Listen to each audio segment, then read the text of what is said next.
भीखू आज बहुत उदास था। गांव के मुखिया सूरज भान सिंह का बेटा दीनू उसे अपना खेत बेचने के लिए 1 सप्ताह का समय दिया था, नहीं तो 5 लाख रुपए का कर्ज चुकाने को बोलकर चला गया था। 20 वर्ष के भीखू के पिता श्रीधर ने 2 साल पहले बैंक से 50 लाख रुपए और सूरज भान से 20 लाख रुपए कर्ज लेकर अपने गांव में एक तेल पिराई का कारखाना खोला था। 6 महीने में ही श्रीधर ने सूरज भान को 15 लाख रुपए लौटा दिए थे। बेटा दीनू, इस तरह से तो सारा पैसा लौटा देंगे, कुछ करना होगा।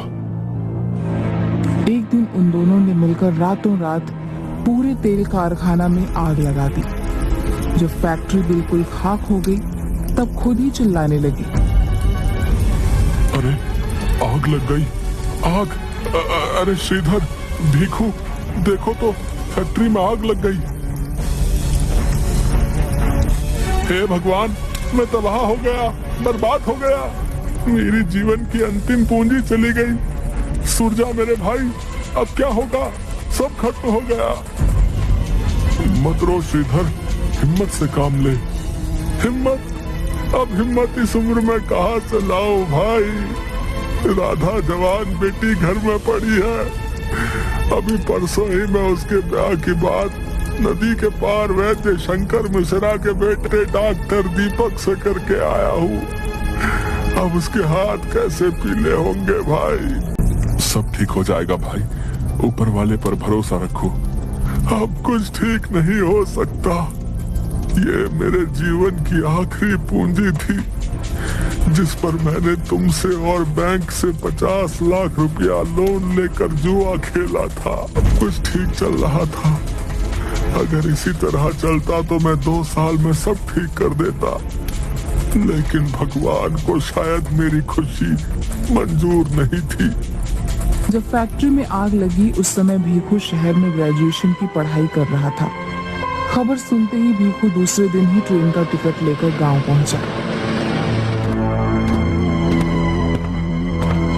जिस गांव को वह हंसता खेलता छोड़ गया था, वही गांव आज वीरान सा लग रहा था। जैसे ही घर के पास पहुंचा, दूर से ही उसे घर में रोने बिलखने की आवाज सुनाई दी। वह हक्का बक्का अपने अटैची को वहीं छोड़कर दौड़कर घर आया। भैया, सब कुछ खत्म हो गया। नहीं, मेरे पिता बहुत मजबूत इंसान थे, वो इस तरह नहीं टूट सकते। पापा, क्या हो गया पापा? आप क्यों हमें छोड़कर चले गए? आप ही तो थे जो हमें हिम्मत देते थे। आपका ही हौसला देख मैं आगे बढ़ने की सोच रहा था, और आज आप ही चुपचाप निकल गए।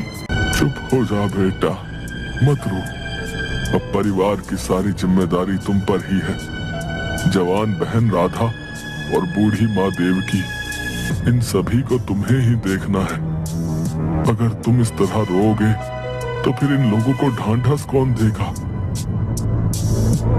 भीखू जब पिताजी का दाह संस्कार कर वापस लौटा तो रात में राधा ने उसे सारी बात बताई।